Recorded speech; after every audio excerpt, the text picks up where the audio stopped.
A massive joint military and law enforcement raid flawlessly executed. President Trump conducting a strike against Venezuela early Saturday morning, capturing the country's president and his wife. Back in Idaho, politicians reacting to the president's operation as Treasure Valley residents take to Boise City Hall in protest. I'm really afraid for our country right now.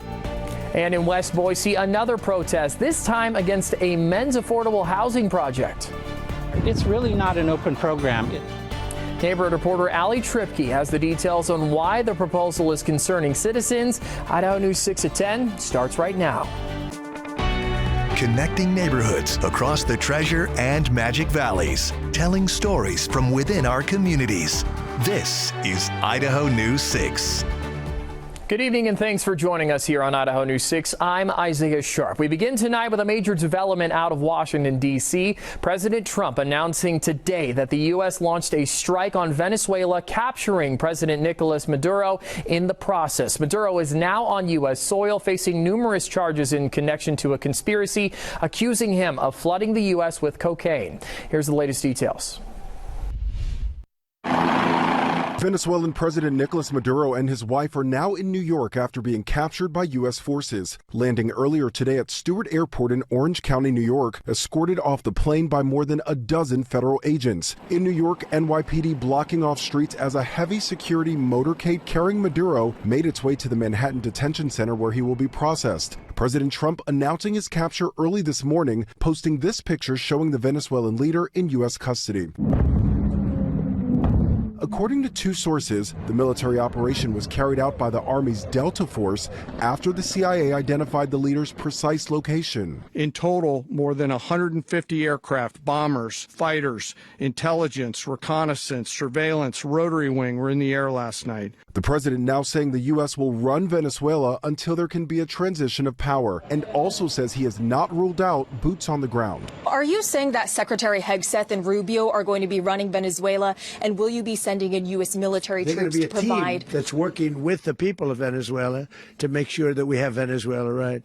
Because for us to just leave, who's going to take over? I mean, there is nobody to take over. Venezuela's vice president demanding the immediate release of Maduro and his wife, saying Venezuela has a duty to safeguard its sovereignty that has been attacked. Secretary of State Marco Rubio says Congress was not notified prior to the mission, saying doing so would have, quote, endangered the mission. On Capitol Hill tonight, at least 4 House Republicans releasing statements criticizing this military operation in Venezuela. Democrat leaders in both the House and Senate are calling for an immediate briefing for the Gang of Eight and a full briefing for all members of Congress next week. Lionel Moyes, ABC News, New York. People gather at Boise City Hall for the No War on Venezuela rally. I'm your neighborhood reporter, Steve Dent, and this comes after early morning airstrikes and the capture of Nicolas Maduro and his wife by the Trump administration. Hands off Venezuela! No more wars! Venezuela isn't yours! A couple hundred demonstrators came out to voice their displeasure with President Trump and his foreign policy. After this rally got organized hours earlier by the Idaho branch of the Party for Socialism and Liberation. This is a massive escalation. The Trump administration has invaded the sovereign territory of Venezuela, kidnapped their head of state, and is now talking about ruling Venezuela while they wait to establish a just transition, while claiming to be a president of peace and against war. Marilyn Large came out to protest because she has concerns moving forward with the actions taken in Venezuela without the authorization of Congress. I'm really afraid for our country right now. The United States conducted a large-scale strike early Saturday morning in the capital of Caracas, capturing the Venezuelan president. Maduro will be tried in the U.S. on drug-related charges and terrorism conspiracy. It sends up a real red flag because, first of all, Congress did not okay this.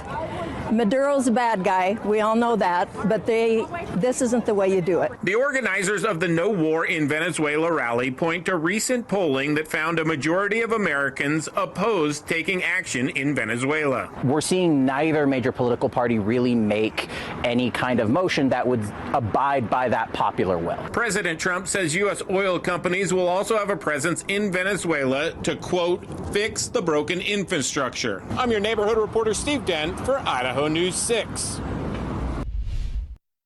Several Idaho politicians have released statements regarding their stance on the Venezuela operation. Republican Idaho Senator and Chairman of the Senate Foreign Relations Committee, Jim Risch, standing in support of the administration's actions. In a statement released Saturday, Risch calls the operation a meaningful action to protect national security and eliminate a serious threat to the American people. Senior reporter Don Nelson sat down with Risch last month following the U.S. strike that targeted Venezuelan boats that officials said carried illegal drugs. Risch said that the boat strikes helped to save American families. I told him personally, Mr. President, thank you on behalf of all the Americans who won't be having to bury their children early. Risch told Idaho News 6 back in early December that, to his knowledge, the president had no intention of going to war against Maduro. In his statement, Risch calling the capture of Maduro a path towards peace and stability in Venezuela. The Idaho Democratic Party sharing a different opinion from Risch. In a statement released Saturday, chair of the party, Laura Necochea, condemning the lack of congressional approval, a decision that Necochea said stood against the will of the American people. Idaho News 6 will continue to bring you national coverage on this developing situation. For the latest details and updates, make sure to visit our website, idahonews6.com. The old AT&T building in downtown Boise has endured all sorts of fireworks displays over the years. So why did those windows blow out this year? I'm senior reporter Roland Barris, and I was fascinated to talk to a glass expert who explains how durable glass really is, even at the most basic level. A huge firework blows out a couple of windows and injures a young girl in downtown Boise. It's a scary scene, but is it emblematic of a larger problem? I heard about it on the news. Are you worried about glass downtown at all as a result of this? I am not worried at all. And glass experts say that's the right attitude. Glass comes in three main types: annealed, tempered, and laminated. The most common and most fragile is annealed, also known as plate glass. When it breaks, it turns to large shards. That's some nasty looking shards. Yep. But Steve Dooley says it takes a loud and very specific frequency to make it explode. There's a natural frequency that the glass has itself, right? A noise over 100 decibels needs to come in contact and vibrate that glass to that natural frequency, not above or below. And then it takes on that vibration and then releases that energy. Dooley says a perfect storm is required to shatter glass with noise. It was really surprising to see that some of that annealed glass blew up the way it did. According to the Idaho Building Code, only doors and windows that are close to the ground must be made of safety glass like tempered or laminated. The question now is not so much the durability of glass downtown, but maybe the intensity of the fireworks explosions. Certainly a question that city leaders will be asking moving forward. In downtown Boise, I'm senior reporter Roland Barris, Idaho News 6. A new update tonight on that girl injured by broken glass on New Year's Day. The girl's aunt said in a GoFundMe post Saturday morning that the family is taking things one step at a time, navigating at Bella's pace. In the post, the aunt outlining that some of the money will be going towards clothing to accommodate Bella's injuries. As we've reported, the girl endured 3 hours of surgery and a skin graft. The family ultimately thanking the community for their kindness and generosity. The GoFundMe set up to help cover medical costs has raised over $22,000 with an increased goal set at $26,000. You can read more about Bella's story on our website, idahonews6.com.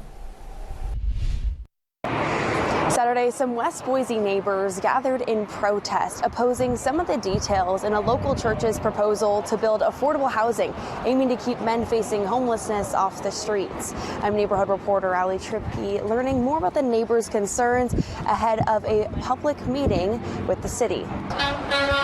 About a dozen neighbors gathered on the sidewalk outside a West Boise church Saturday morning, voicing opposition to parts of a proposed housing project. Among them, longtime West Bench resident Jonathan Melby. He takes issue with the project's zoning requests. All of the requirements and the supervision that's involved for residing here, it's really not an open program. It's supervised housing, something that's more like recovery housing. As Idaho News 6 reported in 2024, Mountain View Church of the Brethren on Cole Road south of Ustick proposed a dormitory-style housing complex that would house up to 100 men facing homelessness or seeking affordable housing, potentially after incarceration or while in recovery. Those that can afford to pay something, that can hold a job, we want to kind of stop their slide into homelessness. We'll have an area to work with, training them in blue-collar skills.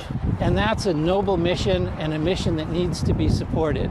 But what needs to happen here is to make sure that this is properly classified under the city code. Church leaders say they would have cameras, security, and counselors on site. They also say residents would be required to attend a Christian church service, either at their church or another approved by leaders, participate in on-campus life skills programs, and remain substance-free. Longtime neighbor Kimber Green says neighbors feel the church's plans are misleading and that key questions remain unanswered. Not only the scale is a concern to all of us, but there are just key operational details that are missing about their plan. While City of Boise Planning and Zoning staff recommends the commission approves the project, neighbors are urging the city to take a closer look. There's a lot of energy around this project, so the city should take its time, make sure they get the classification correct, make sure this is a proper fit for the area that we're standing in. More details about what the church would require of prospective residents and our previous coverage can be found on idahonews6.com. The Planning and Zoning public hearing will be Monday at Boise City Hall at 6 o'clock, and Idaho News 6 will be there for continuing coverage.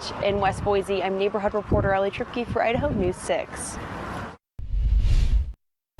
Impressive snowfall totals on the way just over the next few days. We'll detail that and your ski report is coming up in just a moment. Now, Isaiah Sharp with the Idaho News 6 forecast.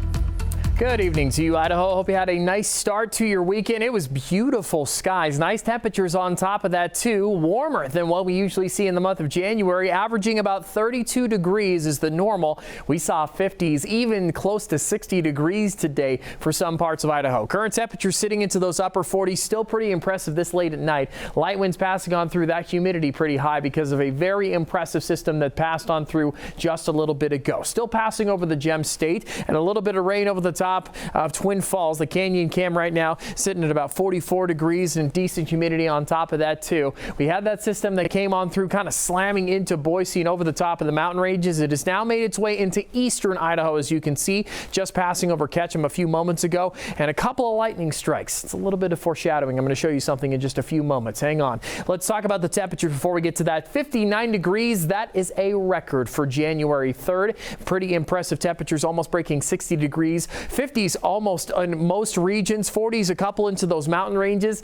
This is not normal this time of year. Very warm conditions that we are experiencing and pretty interesting weather when it comes to that too. Here's a look at Bogus Basin right now. Conditions looking fairly nice, nothing too crazy, but take a look earlier, just before we came on the air, we saw some really impressive systems pass on through. And when that system came on through, potentially have that video pop up just a few moments, and it's all right, Victoria Rodriguez showed up. That's okay. We'll pass on through, but a very impressive system coming on through. Had some lightning up at the top of Bogus Basin that brought in some very impressive shots. But we're going to see some more showers passing on through heading into tomorrow. As you can see, snow up into the mountain ranges and passing over the Boise region too. But my focus, yes, the rain is important and the snow in the mountain ranges is too. But I'm going to be focusing on this right here. This is a low pressure system that's going to drop those temperatures and finally bring in the winter weather weather we've been waiting for. November, impressively warm. December, one of the warmest we've ever seen.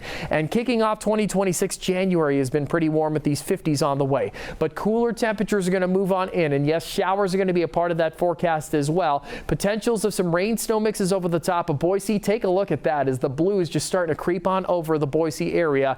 And that's going to really start to make its impact heading into Wednesday. Some very cool conditions are set to move on in. And yes, snow into the mountains. Take a look. 15 inches expected at Bogus Basin, 24 up closer to Cascade, and Pomerel is going to get about 15 as well. Continuing forward into next week, some more snow is on the way. Not too much after that, though, as skies are going to start to clear on out pretty quickly. But let's take a look at that extended forecast as 50s are set to continue on heading into Sunday for the Magic Valley. Then the slight tick in temperatures falling on down into the 30s, finally seeing some winter-like conditions Thursday, Friday, and Saturday as those showers let up heading into Wednesday. Similar conditions for the Treasure Valley as well, with 50s falling into 40s, turning into 30s with clearer skies expected into next weekend. Just be prepared. The start of the weekend is going to be a little wet. Colder conditions coming soon. I think I just knew in my heart this was a possibility, and I just can't believe that that's where it ended. I'm your Canyon County neighborhood reporter, Victoria Rodriguez. After a baby boy was found dead, I'm speaking exclusively with the mother who adopted 3 of the couple's children and why she raised safety concerns for the baby. Weeks after a newborn baby boy was found dead in one of the trailers behind me, we're learning new details about the unsafe living conditions investigators say he was living in. Both parents are now facing felony charges. I'm your Canyon County neighborhood reporter, Victoria Rodriguez, speaking exclusively with 2 women who are now taking care of their other children. They say they were pushing for authorities to make sure the baby was safe. I asked for them to please at least just put eyes on this baby, make sure that he was going home to a safe environment just because of the history. I was there when Brian Lemke and Allison Armenta appeared in court earlier this week for their preliminary arraignments after their December 29th arrest. Both parents face charges relating to their infant son's death. According to a newly obtained probable cause affidavit, the couple has had 5 children removed from their care, 3 of whom are now living with their adoptive mother. We spoke with her exclusively when she learned Armenta was pregnant days before the baby was even born. She says she called Health and Welfare. I was worried about this outcome. I think I just knew in my heart this was a possibility, and I just can't believe that that's where it ended. According to the affidavit, Lemke posted on social media asking for help just days after the baby's birth. A detective traced the post to an anonymous user in a Facebook group asking for money or propane to help heat their trailer. The adoptive mother says she asked Nampa police to intervene. The officer had called Health and Welfare, and whoever he spoke to let them know that, yes, this is an open case, but at this time, there is no, this isn't a high enough level priority for us to send a worker out today. We've reached out to Health and Welfare and have not yet received a response. Nampa Police also declined to answer our questions, but said the investigation into the allegations is still active. A Nampa Police investigator goes on to say in the affidavit that in the days leading up to the infant's death, Armenta texted Lemke that she was worried about CPS taking another of their children, suggesting that they should pack a bag and run. Meanwhile, we spoke to another woman who says she called authorities. Delphina Krakow says she's a former foster mom to some of the couple's children. Nobody within the hospital or nobody with CPS intervened while the baby was still in the hospital. We reached out to the hospital to find out whether any red flags were raised before the baby went home. You have reached the confidential utilization review, but hadn't heard back by the time this report was filed. While the case remains open, both women are pushing for change, working with legislators to pass a bill aimed at better protecting children. The cause of death is thought to be suffocation, but an official report is still pending. Lemke is scheduled back in court on January 13th, and Armenta is scheduled to be back in court on the 7th. In Nampa, I'm your Canyon County neighborhood reporter, Victoria Rodriguez, Idaho News 6. Treasure Valley residents are coming together to honor the life of a 12-day-old baby. Community members are placing flowers outside the Nampa home where the infant died, and in Meridian, Pastor Kelly Wild of Capital Christian Church holding a private service Friday night to celebrate the life of the baby boy. Idaho News 6 sends our condolences to the family and friends affected by this tragedy. Not much snow in the sky, but Bogus Basin is managing to make snow for the slopes. Without snowmaking period, we have almost zero natural snow here this season. We would not be operating at all. But where does that water come from? I'm your neighborhood reporter Keith Burrell, learning exactly how it's managed. The Idaho News 6 Ski Report, sponsored by Larry H. Miller Subaru.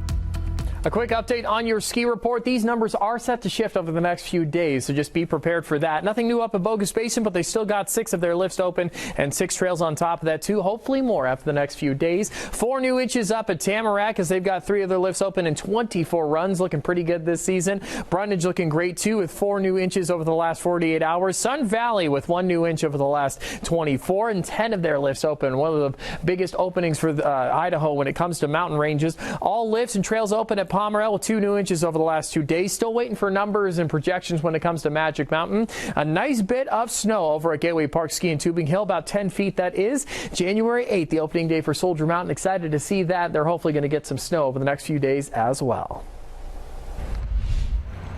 A few days ago, we reported about the lack of snow up here at Bogus and how the resort has used 16 million gallons of water to make their own. Well, people like Paula here asked us what will happen to the farmers when the water is used to make fake snow. I'm your neighborhood reporter Keith Burrell up at Bogus, answering those questions for you and learning about the resort's water retention system. So this is our snowmaking retention pond.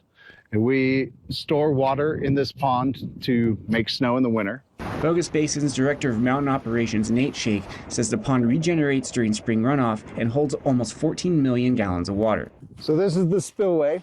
So when the retention pond is full, water goes down the spillway into our man-made creek down here in our wetlands and flows through our creek and eventually back into Bogus Creek, which flows into Schaefer Creek and eventually back into the Payette River by Horseshoe Bend. Despite sitting at the top of the mountain, the resort says downstream users, including farmers and ranchers, hold water rights during the summer months. The pond continues to refill throughout the winter as rain and melting snow move back into the system. Bogus Basin says 5 million gallons of that water is enough to cover roughly 10 football fields with a foot of snow. None of the snow you see behind me is from precipitation. All the snow made since November 1st up at Bogus has been man-made, allowing them to open up just 6 runs of their 90 named trails. From Bogus Basin, I'm your neighborhood reporter Keith Burrell for Idaho News 6. Now we'll look outside from the Treasure Valley Chevy Dealers Tower Cam.